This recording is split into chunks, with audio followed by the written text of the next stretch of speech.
আমাদের আজকের recipe lemon butter corn noodles তৈরি।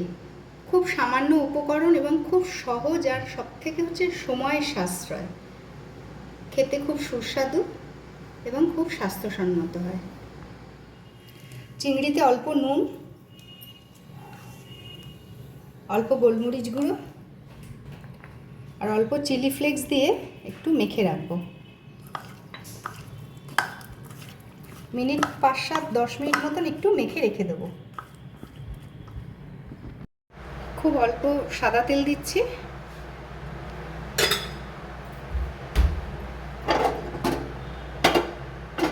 হাইয়ে দিয়ে তেলটাকে একটু ভালো গরম করে নিচ্ছি। তেল ভালো গরম হয়ে গেছে, এবার সিমে দিয়ে চিংড়ি মাছটাকে তেলে দিচ্ছি।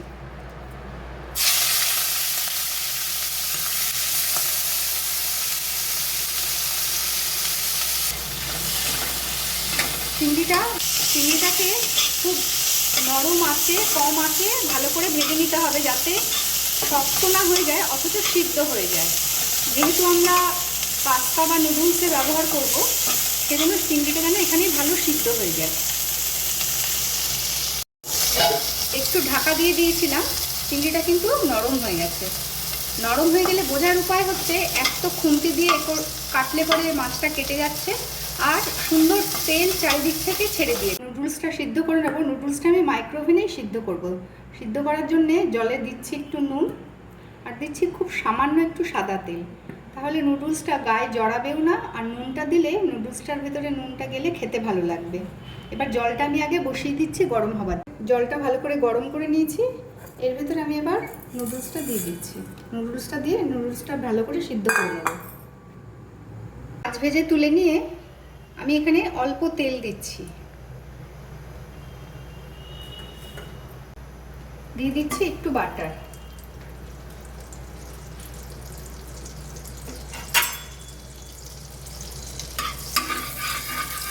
বাটারটা মোটামুটি মেল্ট হয়ে গেছে। এবার দিয়ে দিচ্ছি একটু রসুন কুচি।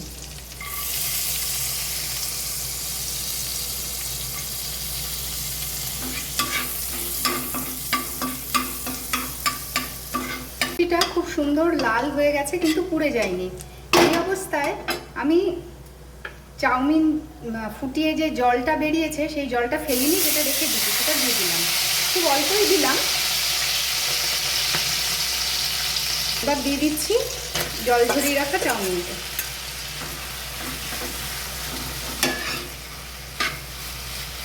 দিয়ে দিচ্ছি ভেজে রাখা চিংড়িগুলো।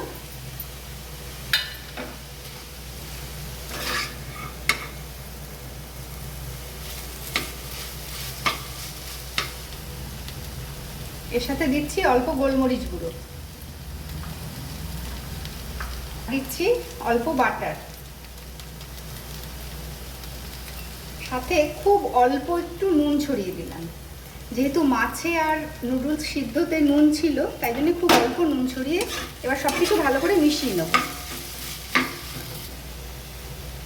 একটা পাতিলেবুর হাফ আমি রস করে নিয়েছি, এর সাথে 1 চামচ নুডলস সিদ্ধর জলটা মিশিয়ে এবার আমি এটা দিয়ে দেবো।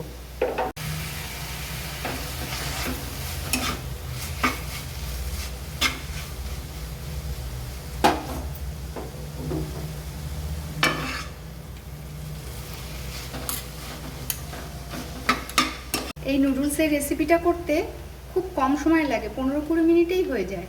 সব কিছু হয়ে গেছে। এবার আমি সামান্য অরিগ্যানো আর একটু চিলি ফ্লেক্স ছড়িয়ে দিচ্ছি। গ্যাসটা কিন্তু বন্ধ করে দিলাম, দিয়ে ভালো করে এবার মিশিয়ে নিয়ে সার্ভ করব।